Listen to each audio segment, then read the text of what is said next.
Hi friends, welcome to Jo's kitchen. நீங்கள் இன்னும் நம்ம ஜோஸ் கிச்சன் சேனலை சப்ஸ்கிரைப் பண்ணலையா?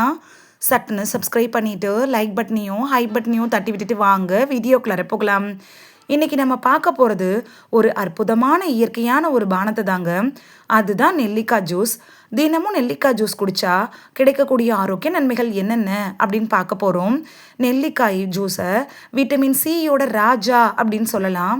இளமையை காக்கிறதுக்கு இயற்கை நமக்கு தந்த ஒரு வரப்பிரசாதம் மாதிரி செயல்படுது. இப்படி பலரும் சொல்கிறத நீங்கள் கேள்விப்பட்டிருப்பீங்க. ஆனால் நெல்லிக்காய் ஜூஸை அதிகமாக குடித்தா என்ன ஆகும்? யாரெல்லாம் கவனமாக இருக்கணும்? காலையில் வெறும் வயிற்றில் குடிக்கிறது நல்லதா கெட்டதா? உடலில் என்னென்ன மாற்றங்கள் நடக்கும்? யாரெல்லாம் இந்த நெல்லிக்காய் ஜூஸை குடிக்கவே கூடாது அப்படின்னு எல்லாத்த பற்றியும் தெளிவாக இந்த ஒரு வீடியோவில் பார்க்க போகிறோம். இந்த வீடியோ உங்களோட ஹெல்த்தையே சேஞ்ச் பண்ணலாம். ஸோ வீடியோவை ஸ்கிப் பண்ணாமல் பாருங்கள் ஃப்ரெண்ட்ஸ். வாங்க வீடியோக்குள்ளே போகலாம். உங்களுக்கு நெல்லிக்காய் ஜூஸ் பிடிக்கும் அப்படின்னா எனக்கு ரெட் ஹார்ட் கமெண்ட் பண்ணுங்கள். நெல்லிக்காய் அப்படிங்கிறது இந்தியாவில் பாரம்பரிய காலத்திலேருந்தே இருந்துட்டு வரக்கூடிய ஒரு காய் தாங்க. நெல்லிக்காயில் இருக்கக்கூடிய முக்கியமான சத்துக்கள் என்னென்னா vitamin C, antioxidant, fibre, calcium, iron, potassium, polyphenol அப்படின்னு நம்ம உடம்புக்கு தேவையான எல்லா சத்துக்களும் இந்த நெல்லிக்காயில் இருக்குது. தினமும் நெல்லிக்காய் அப்படி இல்லைன்னா நெல்லிக்காய் ஜூஸ் குடிக்கிறதுனால நமக்கு கிடைக்கக்கூடிய நன்மைகள் என்ன அப்படிங்கிறத ஃபர்ஸ்ட் பார்த்துட்டு வந்துடலாமா? முதலாவது நன்மை, நோய் எதிர்ப்பு சக்தியை அதிகரிக்கிறதுக்கு நெல்லிக்காய் பயன்படுது. நெல்லிக்காயில் விட்டமின் சி அதிகமாக இருக்கக்கூடிய ஒரு பழம் அப்படின்னு சொல்லலாம். இந்த விட்டமின் சி இருக்குல்ல, இது வெள்ளை ரத்த அணுக்களை வலுப்படுத்துது. இதனால வெளியிலிருந்து வரும்ல அந்த பாக்டீரியா வைரஸ் தாக்குதலை எதிர்த்து போராடுறதுக்கு உதவுது. சளி, காய்ச்சல் அபாயத்தை குறைக்கிறதுக்கும் பயன்படுது. சிலரோட உடம்புலலாம் அடிக்கடி சளி, இருமல், காய்ச்சல் இதெல்லாம் வந்துட்டே இருக்கும். ஏன்னு பார்த்தீங்கன்னா அவங்களோட இம்யூனிட்டி பவர் ரொம்ப கம்மியாக இருக்கிறதுனால இதெல்லாம் வருது. ஆனால் நீங்கள் நெல்லிக்காயை ஜூஸாக எடுத்துக்கிறப்ப அதெல்லாம் வராமல் தடுக்கிறதுக்கு உதவியாக இருக்கும். இரண்டாவது நன்மை, உடம்பை டீடாக்ஸ் செய்கிறதுக்கு நெல்லிக்காய் பயன்படுது. நம்ம தினமும் பயன்படுத்தக்கூடிய நிறைய ரசாயனம் கலந்த உணவுகள் இருக்குல்ல, அதை நம்ம நிறைய சாப்பிட்டுட்டு இருக்கோம். அதுவும் இப்போ இருக்க காலகட்டத்தில் நம்மளோட வாழ்க்கை சூழல் நிலை ரொம்ப காரணமாக, நம்மளோட சுற்றுப்புற சூழ்நிலை காரணமாகவும் நிறைய ஜங்க் ஃபுட்லாம் சாப்பிட்றோம். அந்த அளவுக்கு நம்ம ஓடிட்டு இருக்கிறோம். ரெடிமேடாக கிடைக்கக்கூடிய உணவுகளை கூட நம்ம அதிகமாக சாப்பிட்டுட்டு இருக்கோம். இதனால உடம்புல ரொம்ப நச்சுக்கள் சேர ஆரம்பிச்சிருச்சு. நெல்லிக்காய் ஜூஸை குடிச்சிங்கன்னா கல்லீரல் செயல்பாட்டை ஆதரிக்கும். கல்லீரலை சுத்தம் செய்கிறதுக்கும் கல்லீரலை டீடாக்ஸ் பண்ணுறதுக்கும் நெல்லிக்காய் அப்படிங்கிறது உங்களுக்கு பெஸ்ட்டு சாய்ஸாக இருக்கும். உடம்புல இருக்கக்கூடிய எல்லா கழிவுகளையுமே மொத்தமாக வெளியே தள்ளுறதுக்கு நெல்லிக்காய் ஜூஸ் அப்படிங்கிறது உங்களுக்கு பயனுள்ளதாக இருக்கும். இதனால உடம்பை புத்துணர்ச்சி ஆக்கிறதுக்கும் நெல்லிக்காய் பயன்படுது. மூன்றாவது நன்மை, சருமத்தை இளமையாக வச்சிருக்கிறதுக்கு நெல்லிக்காய் பயன்படுது. பல ஆண்கள், பெண்கள் விரும்பக்கூடிய ஒரு விஷயம் என்னன்னா, எப்பயும் இளமையாக இருக்கணும் அப்படிங்கிறது தான். ஒரு இளமையான தோற்றத்திலே இருக்கணும் அப்படின்னு எல்லாருமே விரும்புகிறாங்க. ஏன்னா நெல்லிக்காய் எடுக்கிறப்ப முதுமை தாமதமாக்கப்படுது. நெல்லிக்காயில் விட்டமின் சி இருக்குது. இது கொலாஜன் உற்பத்தியை தூண்டுறதுக்கு பயன்படுது. வயசு அதிகரிக்க அதிகரிக்க கொலாஜன் உற்பத்தி இருக்குல்ல, அது உடம்புல கம்மியாக ஆரம்பிச்சிடும். முக்கியமாக 30 வயசை எட்டிட்டாவே ஆண்கள், பெண்கள் இருவருக்குமே கொலாஜன் உற்பத்தி கம்மியாக ஆரம்பிக்குது. அதனால கொலாஜன் நிறைந்த உணவுகளை எடுத்துக்கிறப்ப சருமம் இளமையாகவே இருக்கும். சருமத்தில் வரக்கூடிய சுருக்கங்கள் தாமதமாக்கப்படும். முகத்தில் ஒரு இயற்கையான பொலிவு வேணும் அப்படின்னா நீங்கள் கட்டாயமாக நெல்லிக்காய் ஜூஸ் எடுத்துக்கிறது உங்களுக்கு பயனுள்ளதாக இருக்கும். அடுத்தது நான்காவது நன்மை என்னன்னா, முடி வளர்ச்சிக்கு நெல்லிக்காய் பயன்படுது. பழங்காலத்திலேருந்தே நெல்லிக்காய் முடியை பராமரிக்கிறதுக்கு பயன்படக்கூடிய ஒரு உணவாக இருந்திருக்கு. இதில் இருக்கக்கூடிய சத்துக்கள் இருக்குல்ல, இது முடியோட வேர்களை வலுப்படுத்த பயன்படுது. நரைமுடி வரும்ல, அதை தாமதமாக்குறதுக்கு கூட யூஸ்ஃபுல்லாக இருக்குங்க. இப்போ இருக்க காலகட்டத்தில் நிறைய பேருக்கு இளநரை அப்படிங்கிறது சீக்கிரத்திலே வர ஆரம்பிச்சிருச்சு. நம்ம டெய்லி ஒரே ஒரு நெல்லிக்காய் சாப்பிட்றப்ப இளநரை வராது. முதுமையில் வரக்கூடிய அந்த நரையும் தாமதமாக்கப்படும். முடி உதிர்தலை குறைக்கிறதுக்கும் பயன்படுது. நம்ம எண்ணெய் காய்ச்சிரோம்ல, அதுலேயும் நீங்கள் நெல்லிக்காயை சேர்த்து எடுத்துக்கிறப்ப உங்களுக்கு நல்ல பலன் கிடைக்கும். டெய்லி நெல்லிக்காய் எடுத்துகிட்டு வர்றப்ப முடி வளர்ச்சி அது ஊக்குவிக்கும். ஸ்ப்ளிட்டன்ஸை கூட குறைக்கும். ஐந்தாவது நன்மை, செரிமானத்தை மேம்படுத்துறதுக்கு நெல்லிக்காய் ஜூஸ் பயன்படுது. சிலருக்கெல்லாம் எது சாப்பிட்டாலும் செரிமானம் ஆகாது. செரிமானத்தன்மை அப்படிங்கிறது ரொம்ப கம்மியாக இருக்கும். செரிமான கோளாறுகள்லாம் நிறையவே இருக்கும். அதுவும் முக்கியமாக வயசானவங்களுக்கு, 60 வயசுக்கு மேற்பட்டவங்களுக்கு செரிமான பிரச்சனை கட்டாயமாக இருக்கும். அவங்கெல்லாம் நெல்லிக்காய் எடுத்துக்கலாம். இல்லைன்னா நெல்லிக்காய் ஜூஸ் மாதிரி கூட எடுத்துக்கலாம். திரிபலா பொடியை கூட நீங்கள் பயன்படுத்திக்கலாம். நெல்லிக்காய் பொடியும் பயன்படுத்தலாம். இதனால என்ன ஆகும்னா, உணவு செரிமானம் அப்படிங்கிறது மேம்பட ஆரம்பிக்கும். அஜீரணம் சம்மந்தப்பட்ட பிரச்சனைகள் வராமல் தடுத்துக்கலாம். மலச்சிக்கலை ஓட ஓட விரட்டுறதுக்கும் இந்த நெல்லிக்காய் உங்களுக்கு உதவியாக இருக்குங்க. 6வது நன்மை, உடல் எடையை குறைக்கிறதுக்கு நெல்லிக்காய் ஜூஸ் பயன்படுது. நெல்லிக்காய் ஜூஸ் எடுத்துக்கிறப்ப நீங்கள் சாப்பிடக்கூடிய, அதாவது அதிகமாக சாப்பிடக்கூடிய அந்த பழக்கம் குறையும். பசியை கட்டுப்படுத்தும். பசி உணர்வை கட்டுப்படுத்துறதுனால ஜங்க் ஃபுட்டு, தேவையற்ற ஸ்நாக்ஸ் சாப்பிடணுங்கிற எண்ணம் வராது. மெட்டபாலிசத்தை பூஸ்ட் பண்ணும். உங்கள் உடம்புல மெட்டபாலிசம் அதிகமாயிட்டாவே நம்ம சாப்பிடக்கூடிய உணவுகள் வேகமாக செரிமானம் ஆக ஆரம்பிக்கும்.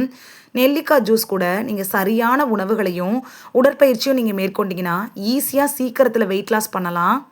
அதே டைமில் இந்த நெல்லிக்காய் இருக்குல்ல, இது கெட்ட கொழுப்புகளை கரைக்கிறதுக்கும் பயனுள்ளதாக இருக்கும்.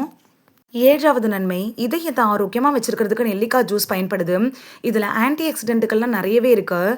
ஆக்சிடேட்டிவ் ஸ்ட்ரெஸ்ஸை குறைக்கிறதுக்கு உதவுது. இதயத்தை ஆரோக்கியமாக வச்சுக்கணும் அப்படின்னு நினச்சிங்கன்னா நெல்லிக்காய் உங்களுக்கு ரொம்ப பயனுள்ளதாக இருக்குங்க. ஏன்னு பார்த்தோன்னா, இரத்த நாளங்களுடைய செயல்பாட்டை மேம்படுத்துறதுக்கும் நெல்லிக்காய் ஜூஸ் பயன்படுது. 8வது நன்மை, இரத்த சர்க்கரையை கட்டுப்பாட்டில் வைக்கிறதுக்கு நெல்லிக்காய் ஜூஸ் பயனுள்ளதாக இருக்கும். நெல்லிக்காய் சாப்பிட்றப்ப அது இன்சுலினோட செயல்பாட்டை ஆதரிக்க பயன்படுது. இதனால சர்க்கரை நோயாளிகள் நெல்லிக்காய் ஜூஸை தொடர்ந்து எடுத்துக்கலாம். ஆனால் இது மருந்துக்கு மாற்று இல்லைங்க. டாக்டர் உங்களுக்கு ரெக்கமெண்ட் பண்ணியிருப்பாங்கல்ல, அந்த மருந்து மாத்திரைகளை எடுத்துக்கணும். அதோடையே நீங்கள் நெல்லிக்காய் அப்படி இல்லைன்னா நெல்லிக்காய் ஜூஸை எடுத்துக்கலாமே தவிர மருந்து மாத்திரைகளை அவாய்ட் பண்ணிட்டு நெல்லிக்காய் ஜூஸை எடுத்துக்கக்கூடாது. இதை நீங்கள் தெளிவாக ஞாபகம் வச்சுக்கணும். 9வது நன்மை என்னன்னா, கண்ணோட ஆரோக்கியத்துக்கு நெல்லிக்காய் ஜூஸ் பயன்படுது. நெல்லிக்காயில் இருக்கக்கூடிய சத்துக்கள் கண்களோட ஆரோக்கியத்தை ஆதரிக்கிறதுக்கு பயன்படுது.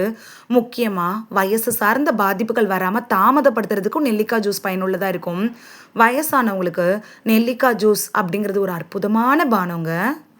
10வது நன்மை என்ன அப்படின்னு பார்த்தீங்கன்னா, இது உடம்புல இருக்குள்ள அந்த ஃப்ரீ ரேடிகளை எதிர்த்து போராடுறதுக்கும் உடம்புல இருக்கக்கூடிய செல்களை பாதுகாக்கிறதுக்கும் ரொம்ப பயனுள்ளதாக இருக்கும். இவ்வளவு நேரம் நெல்லிக்காயுடைய நன்மைகளை பார்த்தோம். இப்போ நெல்லிக்காயோட ஆபத்தான பகுதியை பார்க்க போகிறோம். இந்த பகுதி ரொம்ப முக்கியமான பகுதிங்க. அதிகமாக எடுத்துக்கிட்டா என்ன ஆபத்து, யாரெல்லாம் நெல்லிக்காயை எடுக்கக்கூடாது, அதனால் ஏற்படக்கூடிய பக்க விளைவுகள் என்ன அப்படின்னு பார்க்க போகிறோம். கவனமாக கேளுங்க. பக்க விளைவு 1 என்னன்னா, வயிறு எரிச்சல். அதிகமாக குடிச்சா அமிலத்தன்மை அதிகரிக்கலாம். வயிற்றில் எரிச்சல் ஏற்படலாம். சிலருக்கு பல பிரச்சனைகள்லாம் ஏற்படலாம். அடுத்து 2வது பக்க விளைவுகள் என்னன்னா, அமிலத்தன்மை பிரச்சனை இருக்கிறவங்க இதை எடுத்துக்கிட்டா என்ன ஆகும்னா, நெஞ்சு எரிச்சல் ஏற்படலாம். அமிலத்தன்மை பிரச்சனை இருக்கிறவங்க இந்த நெல்லிக்காய் ஜூஸை எடுக்கவே கூடாது. 3வது பக்க விளைவு என்னன்னா, வயிற்றுப்போக்கு அதிகமாக ஏற்படுறது. அதிகமாக நீங்கள் நெல்லிக்காய் ஜூஸை குடிச்சிங்கன்னா குடலோட இயக்கம் அதிகரிக்கும். அதனால் வயிற்றுப்போக்கு கூட ஏற்படலாம். 4வது பக்க விளைவு என்னன்னா, ரத்த சர்க்கரை அளவு குறையிறது. ஆல்ரெடி சர்க்கரை நோயாளிகள் என்ன பண்ணுவாங்கன்னா, மாத்திரை மருந்து எடுத்துகிட்டு இருப்பாங்க. அப்போ அதிக அளவில் இந்த நெல்லிக்காய் ஜூஸ் எடுக்கிறப்ப பிளட் சுகர் இருக்குல்ல, அது ரொம்பவே குறையிறதுக்கான வாய்ப்பு அதிகமாக இருக்குது. அதனால் அளவாக எடுத்துக்கிறது ரொம்பவே நல்லது. என்ன நினைப்பாங்கன்னா, நெல்லிக்காய் ஜூஸ் குடித்தா சுகர் லெவல் கண்ட்ரோல் ஆகும் அப்படின்னு சொல்லிட்டு நிறைய குடிச்சிருவாங்க. அப்படிலாம் செய்யவே கூடாது. அளவுங்கிறது ரொம்ப முக்கியங்க. ஒரு நாளைக்கு 1 டம்ளர் தான் எடுத்துக்கணும். நெல்லிக்காயும் அப்படி தான். ஒரு நாளைக்கு ஒரே ஒரு நெல்லிக்காய் எடுத்தால் போதுமானதாக இருக்கும். நீங்கள் சர்க்கரை நோய்க்காக ட்ரீட்மெண்ட் எடுத்துகிட்டு இருந்தீங்கன்னா கட்டாயம் டாக்டர்கிட்ட அட்வைஸ் வாங்கிட்டு அதுக்கப்புறமா நெல்லிக்காய் ஜூஸ் எடுத்துக்கிட்டால் போதுமானதாக இருக்கும். ஏன்னா உங்களுக்கு சுகர் லெவல் எவ்வளவு இருக்குது அப்படிங்கிறது நீங்கள் கன்சல்ட் பண்ணுற டாக்டருக்கு தான் தெரியும். அதனால தான் இப்படி சொல்கிறது. பிளட் தின்னருக்காக நீங்கள் மாத்திரை எடுத்துகிட்டு இருந்தீங்கன்னா நீங்களும் நெல்லிக்காய் ஜூஸை அவாய்ட் பண்ணிடுறதே நல்லது. நாள்பட்ட நோய்களுக்காக ட்ரீட்மெண்ட் எடுத்துகிட்டு இருக்கிறவங்களும் நெல்லிக்காயை அவாய்ட் பண்ணிடுறது ரொம்பவே நல்லது. சிறுநீரக பிரச்சனைகள் இருக்கிறவங்க டாக்டர்கிட்ட அட்வைஸ் வாங்கிட்டு அதுக்கப்புறமா நெல்லிக்காயை எடுத்துக்கலாம். நெல்லிக்காய் ஜூஸ் குடிக்கிறதுக்கான சிறந்த நேரத்தை பார்த்துடலாமா? காலையில் உணவுக்கு முன்னாடி எடுத்துக்கலாம். இல்லைனா காலையில் உணவுக்கு அப்புறமா 30 நிமிஷம் இடைவெளி விட்டுட்டு குடிக்கிறது ரொம்பவே நல்லது. சிலருக்கு சென்சிட்டிவ் ஸ்டொமக் இருக்கும். அவங்க வெறும் வயிற்றில் குடித்தா வயிறு எரிச்சல் ஏற்படலாம். அதனால நீங்கள்லாம் உணவுக்கு அப்புறமா குடிக்கிறது ரொம்பவே நல்லது. நார்மலாக இருக்கிறவங்க வெறும் வயிற்றில் கூட குடிக்கலாம். ஒரு நாளைக்கு எவ்வளவு குடிக்கலாம் அப்படிங்கிறத பார்த்துடலாமா? 20லேருந்து 30 ml குடிக்கலாம். அதில் 100லேருந்து 150 ml நீங்கள் தண்ணி கலந்து தான் குடிக்கணும். அதிகமாக பயன்படுத்த வேணாம். அளவுங்கிறது ரொம்ப முக்கியங்க. எந்த உணவாக இருந்தாலும் அளவோடு பயன்படுத்துங்க. அளவுக்கு மிஞ்சினால் அமிர்தமும் நஞ்சு அப்படிங்கிறது இந்த நெல்லிக்காய் ஜூஸுக்கும் பொருந்தும். அளவோடு எடுத்துக்கிட்டா ஆரோக்கியத்தை கொடுக்கும். நெல்லிக்காயாக சாப்பிட்றதா இருந்தால் ஒரு நாளைக்கு எத்தனை பயன்படுத்தலாம்னா 2 நெல்லிக்காய் எடுத்துக்கிட்டால் போதுமானதாக இருக்கும். 2க்கு மேலே எடுத்துக்கக்கூடாது. ரொம்ப சின்னதாக இருந்தால் வேணால் 3 நெல்லிக்காய் எடுத்துக்கலாம். பெரிய நெல்லிக்காவாக இருந்தால் 2 எடுத்துக்கிட்டாலே போதுமானதாக இருக்கும்.